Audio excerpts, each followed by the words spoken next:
All right. The build-up to the Russian Revolution. It actually goes back quite a ways. Remember, the revolution will take place in 1917 during World War One, but the troubles, the movement for revolution begins over a decade earlier. So on January 22nd, 1905, a group of poor workers approached the Tsar's winter palace. They were led by a priest and arrived to petition the Tsar for civil rights. That's the right to vote, tax relief, more freedoms of speech. Well, they were massacred in an assault that killed over 100 of the protesters and wounded thousands more. Well, as the people of Russia heard this news, they rioted. They went on strike. They assassinated government officials and even led mutinies in the armed forces. That fall, Russia experienced a humiliating defeat against the Japanese in a war. It was the Russo-Japanese War, and Russia lost. Russia's much bigger than the island of Japan. This was an embarrassing loss. As had happened in the 1800s when Russia lost the Crimea War, it led to reforms. So after the Crimea War, they ended slavery in 1861. This time, now that they lost to Japan, it also set the stage for some reforms. So the Tsar responded by grudgingly agreeing to establish a parliament, a place for the people to have their voice in government. The Russian parliament is called the Duma. Problem is, the Duma was under the power of the Tsar. So the people could say, oh, we have problems with this, but they couldn't change those problems without the Tsar's support. So the Duma passed progressive laws that included protection for workers and the expansion of education. However, the Tsar had the power to dismiss the Duma at will. So, Nicholas II, last Romanov heir, his little boy, Alexis, he had a horrible disorder. He suffered from a bleeding disorder called hemophilia. Enter Grigory Rasputin. Rasputin was a Russian monk born in 1872, half illiterate peasant and half mystic. He was a very mysterious figure. He appeared to have the ability to stop the young prince's bleeding. So people thought he was magic. People like the Tsar thought this Rasputin was magic. Thus, Rasputin gained powerful influence over the Empress Alexandra.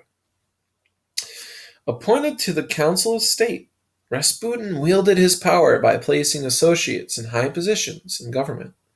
During World War I, Nicholas II, remember the last Tsar of Russia is Nicholas II, went to be with the troops at the front. His absence allowed Rasputin to further develop his influence over the Empress, the Count, and therefore the government. Rasputin's incompetent ministers and inappropriate behavior undermined support for the Tsar. Eventually, Rasputin was murdered. It is said that he was extremely difficult to kill. When poison failed to do him in, his murderer shot him several times. This didn't kill Rasputin, though. So finally, they packed Rasputin in a bag and threw him into the Neva River, where he finally was killed by drowning. So they tried 3 times. They poisoned him, they shoot him, they stab him. They ended up having to just throw him in the river in a bag so that Rasputin's for sure done for. Russia during World War I. Well, Russia was unprepared for war. Despite the late 19th century advances in industry, Russia remained an overwhelmingly farming society. It did not have the infrastructure or weaponry to mobilize millions of soldiers and fight effectively.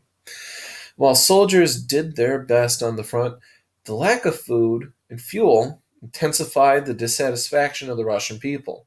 Troops sent in to control riots joined the melee instead. When the Duma appealed to the Tsar for intervention, he failed to respond. In March, his advisors recommended abdication. So Russia's rioting, the soldiers are joining the rioters, The emperor says, I quit. I'm gonna step down. People are very upset. I don't think I can make it better. So the abdication, the stepping down of Tsar Nicholas II. Well, let's read this text real quick. In these decisive days in the life of Russia, we have thought that we owe to our people the close union and organization of all its forces for the realization of a rapid victory in World War I. For which reason, in agreement with the Imperial Duma, the Parliament, the Congress, we have recognized that it is for the good of the country that we should abdicate the crown of the Russian state and lay down the supreme power. He's saying, I quit. You guys will be better off without me. So, based on the text, what reason did the Tsar give for quitting? Well, you see, he says it's for the good of the country. He's trying to say it's a noble act, when really he's just trying to save his head. What were the real reasons for the abdication? Well, he had lost a lot of influence. He was at the front with the troops, and they were losing these battles, so he was blamed for the loss. Rasputin, remember the mystic who could help his son's bleeding problem, was putting incompetent ministers and really undermining the authority of Nicholas. They didn't see him as a credible leader anymore. The people were rioting against his rule. People did not support him anymore.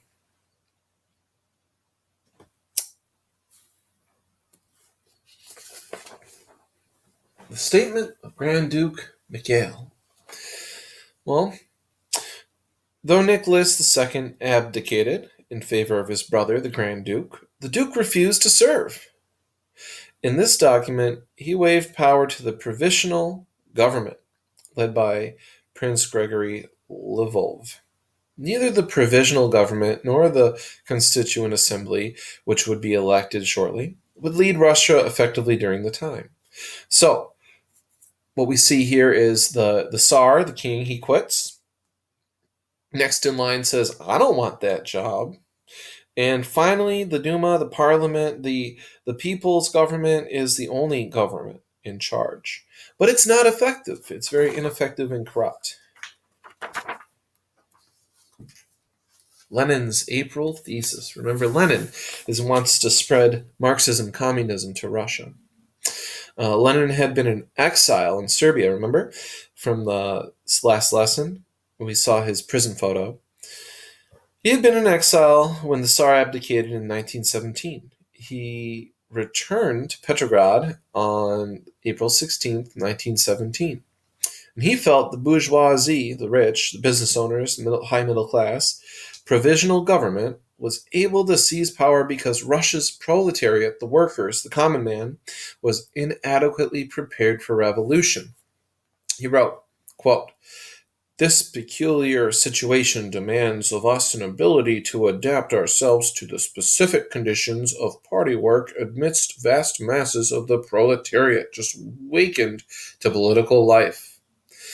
In addition to supporting the Soviet of Workers' Deputies as the only possible revolutionary government, Lenin also called for specific actions. He anticipated seizures of land, the collectivization of agriculture, and the nationalization of banks and industry. He wants to seize the means of production, give them to the people. No more private business, collectivized, pull it all together for everybody.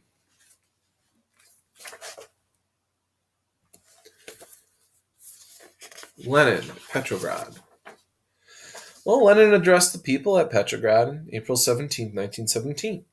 Notice how he commands the podium and speaks with confidence. This confidence would lead Russia to revolution in just a few months. He was someone people could get behind.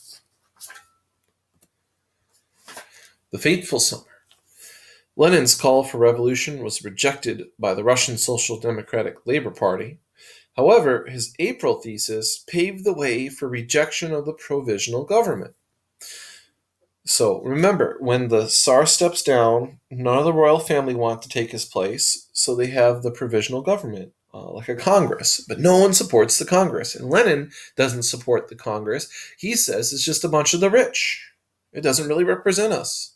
We don't support the provisional government. So, peasants believe that Lenin's call for the nationalization of land meant that land would be taken from landlords and given to them. Thus, they supported Lenin against the provisional government, as he promised these three things: land, peace, bread. Land meaning, hey, you don't have much, we're going to take it from the rich and give it to you. Peace meaning, we're going to stop World War I. We're not going to send you out to the front anymore. And bread, people were starving. This was famine times. He says, I'll feed you. So, we'll give you land, we'll stop the war, and we'll feed you. Lenin was very popular. So, Lenin's Bolshevik Party grew from 20,000 to 100,000 members. Order number 1 instructed soldiers to obey the provisional government, but only if their instructions did not violate decrees by the Soviet. In summer of 1917, Trotsky, who had returned to Russia from New York City, threw his support behind Lenin. In July, the Russians began an unsuccessful offensive against the Germans. Between July 16th and 19th, hundreds of people were killed or wounded in riots in Petrograd. Rumors spread that Lenin was a German spy, and he fled to Finland. His revolution didn't work this time. Fast forward to October, in his work titled The State and Revolution, Lenin clarified his interpretation of Marxist theory. While the workers, the proletariat or socialist state, would wither away after the socialist revolution, the bourgeois, those rich, the bourgeois state must be overwhelmed by violent means. So, what is Lenin calling for in this speech? Let's see. I urge commands to realize that everything now hangs on a thread, that we are confronted by problems which are not to be solved by conferences or congresses, but exclusively by peoples, by the masses, by the struggle of the armed people. We must not wait, we may lose everything. The seizure of power is the business of the uprising. Its political purpose will become clear after the seizure. The government is tottering. It must be given a death blow at all costs. So what is he calling for in this speech? Death blow gives it away. He wants to end the government or overthrow it. He wants the people to have a revolution. Moving on to November. November Revolution. It's October Revolution in our calendars. To the Russian calendars, it was the November Revolution. So you might hear it as the October or the November Revolution. But it was preceded by a power struggle between the Premier Kerensky of the Provisional Government and General Lavrov Kornilov, Commander-in-Chief of the Russian Army. During the crisis, Premier Kerensky called upon the Bolsheviks for support.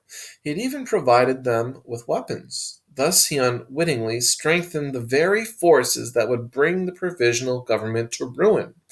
Lenin pushed the Petrograd Soviet to agree to revolution, and on the night of November 6th, the uprising commenced. So, the armies struggling with the provisional government, and the provisional government turned to the Bolsheviks, to Lenin's communists for help. They did not help, they helped to destroy the provisional government. After the revolution, in late November, national elections confirmed widespread support for the Socialist Revolutionary Party, which won 58% of the vote. So most people were behind the Communist Revolution. More than twice what the Bolsheviks would win.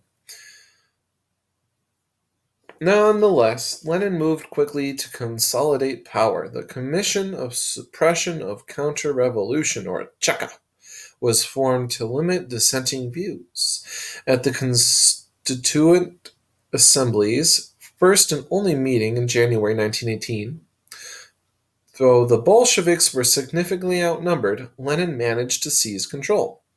The Red Guard, the Bolshevik army, dissolved the assembly, sent the delegates home, and the assembly never met again. Lenin began to undertake economic reforms he had long planned for, namely the nationalization of land and the industrial productions. In 1918, the Treaty of Brest-Litovsk ended Russian involvement in World War I for good and gave Germany 1.3 million square miles of Russian land. Russia would renounce the treaty when the Allies concluded their war with Germany in the fall of 1918. So, what's going on here? Lenin takes over through force, using the army, using the Cheka, these hardline communists, using the Red Guard, the Bolshevik army, and he's going to forcibly take over the country. He will end the war, one of his promises, and he will take the land from the rich and redistribute it. So his promises of land-bred peace were kept. The fundamental law charged community government officials and Soviets with the responsibility for distributing land. The law also provided pensions for rural people unable to work on the land and insurance for farmers and farms. So think Social Security.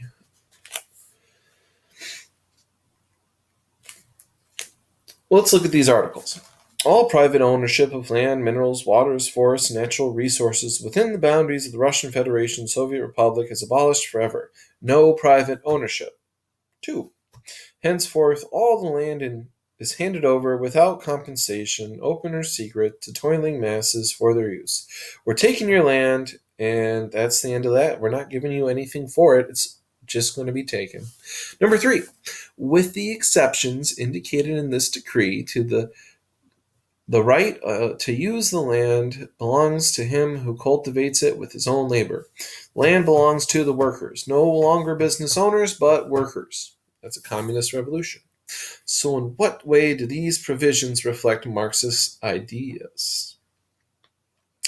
Well, to quote Marx, from each according to his ability, to each according to his need. If you need help, you will get it, working or not, right? The pensions.